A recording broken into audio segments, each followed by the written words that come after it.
Today we're diving into a topic most people overlook, the emotional and moral balance between landlord and tenant. It's more than just about paying rent, right? Exactly. Many people think once they rent a house, it's theirs to do whatever they want. But that's not really true. Respect for the landlord is the foundation of that relationship. True. When we rent, we're entering someone else's space. It's like being a guest. There's a sense of humility involved. And that humility doesn't mean weakness, it means understanding boundaries.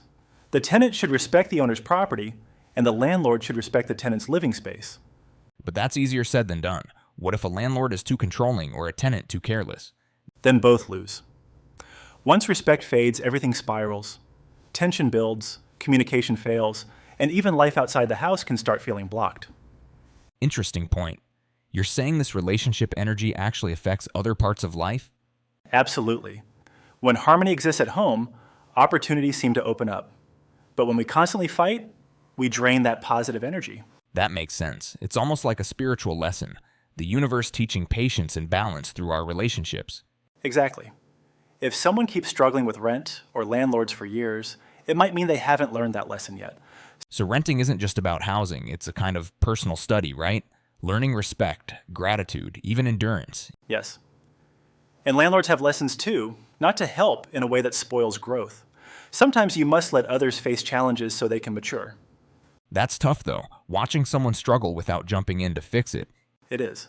But that's real compassion. Being present, not rescuing. Like a parent watching their child learn to walk. You don't carry them, you guide them. Beautifully said. And for landlords, that means being discerning, not just picking tenants for money, but sensing their attitude and integrity. Right? Even sharing a cup of tea before signing a lease can reveal more than any document. You can feel if a person has sincerity. And if they don't, better to say no later, calmly, rather than clash on the spot. Exactly. Timing and tone matter. A harsh word can create ripples that come back as bad energy.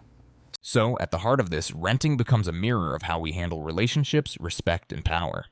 Yes. When we act rightly, whether we rent or own, we attract better energy, better people, and eventually, better fortune. I love that.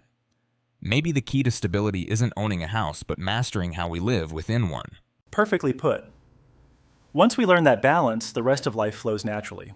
And that's something worth reflecting on. Every lease, every relationship is a small lesson in how to live with respect. Exactly. Respect builds everything. Without it, even the strongest walls can't hold peace.